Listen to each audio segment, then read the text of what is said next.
అరే రే రే రే ఏం తిట్టుడే అది? భయం కూడా లేదు, భయం లేదు, భక్తి లేదు. గొట్టం పెట్టుడు ఆలస్యం, రమ్మను వాడిని అంటారు. ఏడికెళ్ళి వస్తారు వాడు, భయం భయం వానుకుంది. వస్తే ఈ బల కొట్టట్టున్నారు జనంలో.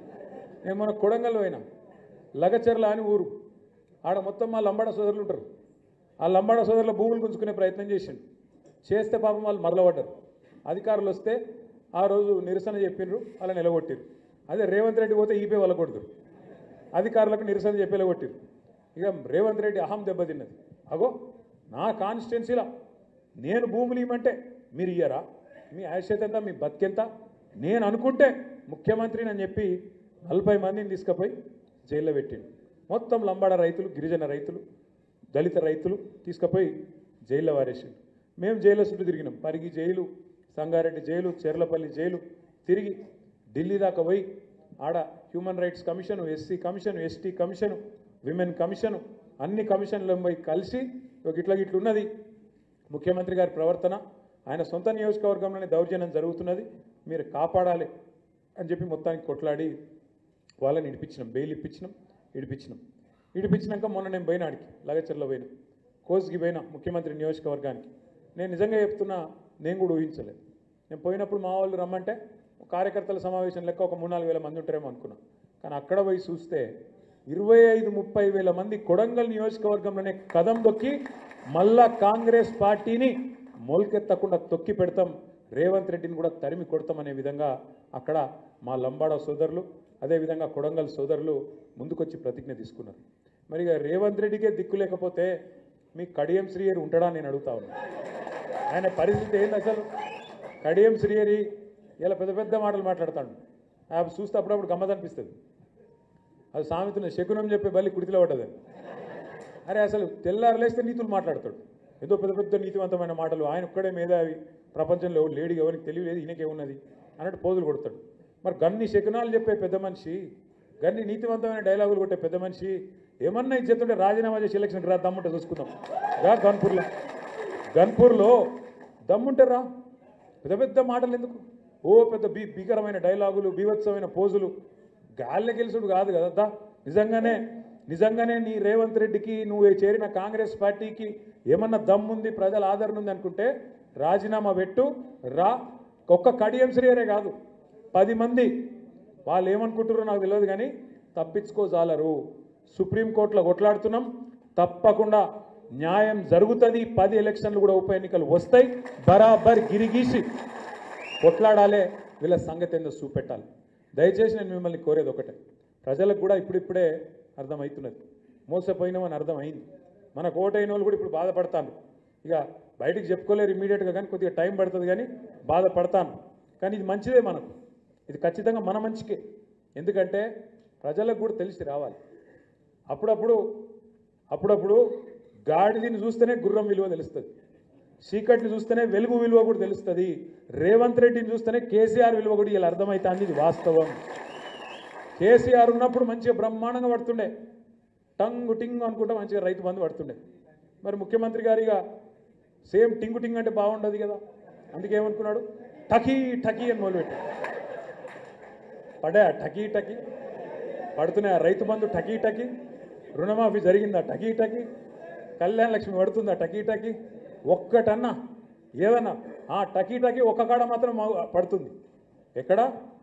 ఢిల్లీలో మాత్రం మోగుతుంది టకీ టకీమని. ఇడికెళ్ళి సంచులు మోయాలి, ఢిల్లీలో ముఠ చెప్పాలి, పదవిగా పడుకోవాలి. గంతే కదా, ఒక్కటే ఉన్నది టకీ టకీ అని దోసుకోవాలి. ఇక్కడ బిల్డర్ల కాడ, కాంట్రాక్టర్ల కాడ, భూముల సెటిల్మెంట్ల కాడ గదే పని. ఏం చెప్తురా 14-15 నెలలకెళ్ళి అంటే కదా ఒక్కటే పని మాత్రం జోరుగా నడుస్తూ ఉన్నది. ఒక్క మాట దయచేసి ఇక్కడికి వచ్చిన మా తమ్ముళ్ళు ఆలోచించాలి, ముఖ్యంగా చదువుకున్న పిల్లలు. కేసీఆర్ ప్రభుత్వాన్ని ఇదే రేవంత్ రెడ్డి ఒకసారి కాదు, ఒక 100 సార్లు అన్నాడు, 1000 సార్లు అన్నాడు. అప్పుల పాలు చేసిపోయినా ఆ రాష్ట్రాన్ని, అప్పుల పాలు చేసిండు, ఆగం చేసిండు, నాశనం చేసిండు అని మాట్లాడండి. మేము మొత్తం పురుజ లెక్క తీసి చెప్పినాం మొన్న అసెంబ్లీలో. ఏం చెప్పినాం? మొత్తం 10 ఏళ్ల కాలంలో తెలంగాణ వచ్చినాక కేసీఆర్ ప్రభుత్వం చేసిన అప్పు సంవత్సరానికి 41,000 కోట్లు, సంవత్సరానికి 41,000 కోట్లు. సరే, కేసీఆర్ ప్రభుత్వం అప్పు చేసింది. అప్పుతో ఏం చేసింది అంటే, కేసీఆర్ ప్రభుత్వం అప్పటిదాకా ఘోరాతి ఘోరంగా ఉన్న కరెంటు వ్యవస్థను మంచిగా చేసింది, 24 గంటల కరెంట్ ఇచ్చేటట్టు అద్భుతంగా రైతులకు ఉచితంగా ఇచ్చేటట్టు అద్భుతమైన ఏర్పాట్లు చేసింది. సబ్స్టేషన్ లేని కాడ సబ్స్టేషన్ కట్టినాం, లైన్లు వేయాల్సిన కాడ లైన్లు వేసినాం, పోల్స్ వేయాల్సిన కాడ పోల్స్ వేసినాం, ట్రాన్స్ఫార్మర్ పెట్టాల్సిన కాడ ట్రాన్స్ఫార్మర్ పెట్టినాం, కరెంటు బాగా చేసినాం. అద్భుతమైన ప్రాజెక్టు కాళేశ్వరం, మొత్తం భారతదేశంలో కాదు ప్రపంచంలో అతిపెద్ద లిఫ్ట్ ఇరిగేషన్ ప్రాజెక్టు అగో కాళేశ్వరం ప్రాజెక్టు కట్టేందుకు అప్పు చేసినాం, భవిష్యత్తు మీద పెట్టుబడి పెట్టినాం. నల్లా నీళ్ళు లేని దుస్థితి, ఆడబిడ్డలు నెత్తి మీద కుండ పెట్టుకొని బిందె పెట్టుకొని కిలోమీటర్లు పోయే అవస్థ ఏదైతుండేనో అగో దాన్ని మిషన్ భగీరథతోని బ్రహ్మాండంగా మొత్తం తుడిచిపెట్టి శాశ్వతంగా ఇంటింటికి నల్లా పెట్టి నీళ్ళిచ్చిన ప్రభుత్వం కేసీఆర్ ప్రభుత్వం. 73,000 కోట్ల రూపాయలు, ఒకసారి కాదు 2 సార్లు కాదు, 12 సార్లు 12 కాలాలు మీకు రైతు బంధు రూపంలో 73,000 కోట్ల రూపాయలు 70 లక్షల రైతుల ఖాతాల్లో టైంకు టంచన్గా వేసింది కేసీఆర్ ప్రభుత్వం. 28,000 కోట్ల రూపాయలతోని 2 సార్లు ₹1,00,000 దాకా రుణమాఫీ చేసింది కేసీఆర్ ప్రభుత్వం. జిల్లాకు ఒక మెడికల్ కాలేజ్ పెట్టింది కేసీఆర్ ప్రభుత్వం. వరంగల్లో ఇవాళ మొత్తం తెలంగాణలోనే అతి పెద్ద హాస్పిటల్ కట్టింది కేసీఆర్ ప్రభుత్వం. మీ గన్పూర్లో Kaloji university of health sciences పెట్టింది కేసీఆర్ ప్రభుత్వం. మీ పక్కనే ఉన్న పరకాల్లో భారతదేశంలోనే అతిపెద్ద టెక్స్టైల్ పార్కు పెట్టింది కేసీఆర్ ప్రభుత్వం. మరి ఏం చేసిండు కేసీఆర్? సంవత్సరానికి 40,000 కోట్ల అప్పు చేసి అంటే నన్ను చదువుమంటూ ఇంకో గంట చదువుతా. 200 గురుకుల పాఠశాలలు ఉంటే దాన్ని 1022 చేసిండు కేసీఆర్ ప్రభుత్వం. మరి నేను అడుగుతున్నా రేవంత్ రెడ్డి గారు, ఆనాడు మిషన్ కాకతీయ, ఇంకా చాలా ఒకటి కాదు చెప్పాలంటే చాలా, ఆ రోజు అన్నవు నువ్వు కేసీఆర్ను 40,000 కోట్ల అప్పు చేసిండు సంవత్సరానికి అని అన్నవు. మరి ఇవాళ నీ ప్రభుత్వం వచ్చినాక 14 నెలల్లో రేవంత్ రెడ్డి ప్రభుత్వం చేసిన అప్పు ఎంతో ఎరికేనా మీకు? 1,50,000 కోట్లు. 1,50,000 సంవత్సరానికి 40,000 కోట్ల అప్పు చేస్తేనేమో 40,000 తిట్లు తిట్టిరు మీరు.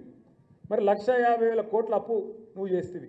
ఇప్పుడు కేసీఆర్ ఏం చేసిండు? అప్పు చేసి అంటే మంచిళ్ళు ఇచ్చిండు, సాగునీరు ఇచ్చిండు, కరెంటు తెచ్చిండు, మెడికల్ కాలేజీలు కట్టిండు, కొత్త దవాఖానాలు కట్టిండు. నేను అడుగుతున్నా రేవంత్ రెడ్డి గారు, 1,50,000 కోట్ల అప్పు చేసినావు, ఒక్క స్కీమ్ చాలు చేసినావా? కొత్తగా ఒక్క పథకం ఒక్కటంటే ఒకటి, ఒక ఫ్రీ బస్సు తప్ప. ఇక ఆ ఫ్రీ బస్సు ఎంత అందంగా ఉందో నాకంటే బాగా మీకేరు. మహిళా సోదరీమణులేమో సీట్ల కోసం కొట్లాడతాను, టికెట్ కొన్న మా అన్నదమ్ములేమో పైసలు పెడితేనే నిలబడబడితే మన అన్నదమ్ములు కొట్టుకోవట్రి.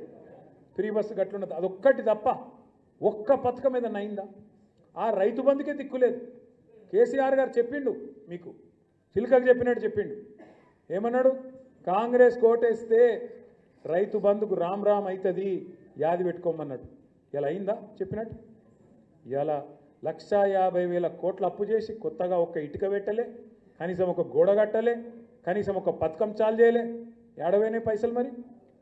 ఢిల్లీలో ఠకీమని ఢిల్లీలో మాత్రం రాహుల్ గాంధీ కాడ పైన ఉండే ఢిల్లీ పెద్ద లెవెల్ అవుతున్నారో ఆడ మాత్రం మంచిగానే పడుతున్నాయి. అందుకే రేవంత్ రెడ్డి ఈడ మార్కులు పడుతున్నాయి, దుకాణం నడుస్తాను.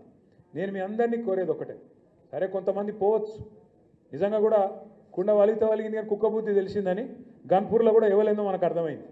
గన్పూర్లో ఎవలేంది, ఎవల నీతి ఏంది, ఎవల నిజాయితీ ఏందో ఇలా ప్రజలకు అర్థమైంది, మనందరికి అర్థమైంది. ఇవాళ రాజయ్య గారి నేతృత్వంలో మీరు బ్రహ్మాండంగా పోరాటాల్లో ముంగట్టున్నారు. అన్ని మండల మీటింగ్లు బ్రహ్మాండంగా జరుగుతూ ఉన్నాయి. ఎప్పటికప్పుడు ఇక్కడ పార్టీ ఆఫీస్ కూడా రాజయ్య గారు చెప్తా ఉన్నారు, అన్న ఫలానా జరుగుతూ ఉంది, ఫలానా జరుగుతూ ఉందని. మనం కూడా తప్పకుండా రాబోయే రోజుల్లో, ఎందుకంటే ఇప్పుడు రైతులు ఒకరు కాదు ఇద్దరు కాదు 450 మంది పైచులకు ఆత్మహత్య చేసుకున్నారు రోజుకొకరు చొప్పున. ఇప్పుడు ఈ 48 గంటలని 7గురు ఆత్మహత్య చేసుకున్నారు. ఒకవైపు మన రైతులను కాపాడుకుంటూ, మరొక వైపు వాళ్ళ కోసం పోరాటాలు చేస్తూ మనం కూడా ముందుకు పోదాం. పెద్దలు కేసీఆర్ గారి నాయకత్వంలో ఈ సంవత్సరంలో మనం 3 ముఖ్యమైన పనులు చేసుకోబోతా ఉన్నాం. ఒకటి, మన పార్టీ మెంబర్షిప్ కూడా కొత్తగా సభ్యత్వ నమోదు కార్యక్రమాన్ని, కమిటీల ఏర్పాటు, సంస్థాగత నిర్మాణం పటిష్టంగా కింది నుంచి మీ దాకా మనం దసరా వరకు పకడ్బందీగా చేసుకుందాం. ఏప్రిల్ 27 తర్వాత చాలు చేసుకొని మన పార్టీ వార్షికోత్సవం తర్వాత బ్రహ్మాండంగా మనం ఒక 3-4 నెలల్లో మంచి కమిటీల నిర్మాణం కిందికెళ్ళి మీ దాకా బందోబస్తుగా చేసుకుందాం. నెంబర్ 1. నెంబర్ 2, ఎప్పటికప్పుడు ప్రజా పోరాటాలు. అది వీళ్ళు ఇచ్చిన 6 గ్యారంటీలు 420 హామీలు మాత్రమే కాదు, వీళ్ళు చెప్పిన ఇతరత్ర విషయాలు, రుణమాఫీ కావచ్చు, ఇంకోటి కావచ్చు, అన్నిటి విషయంలో బీజేపీ వాడు నోరు తెరవడు. ఎందుకంటే వాళ్ళకి మంచి ఒప్పందం ఉంది, నువ్వు కొట్టినట్టు చేయి, నేను ఏడిసినట్టు చేస్తా అంటారు తప్ప వాళ్ళిద్దరు ఏం చేసుకోరు. మళ్ళా కొట్లాడేది నిలబడేది తెలంగాణ ప్రయోజనాల కోసం కలబడేది కేసీఆర్ దండు ఈ గులాబీ సైన్యమే తప్ప ఇంకొకరు కాదు. కాబట్టి ఇంకోవైపు ప్రజా పోరాటాలు కూడా కొనసాగించాల్సిందే.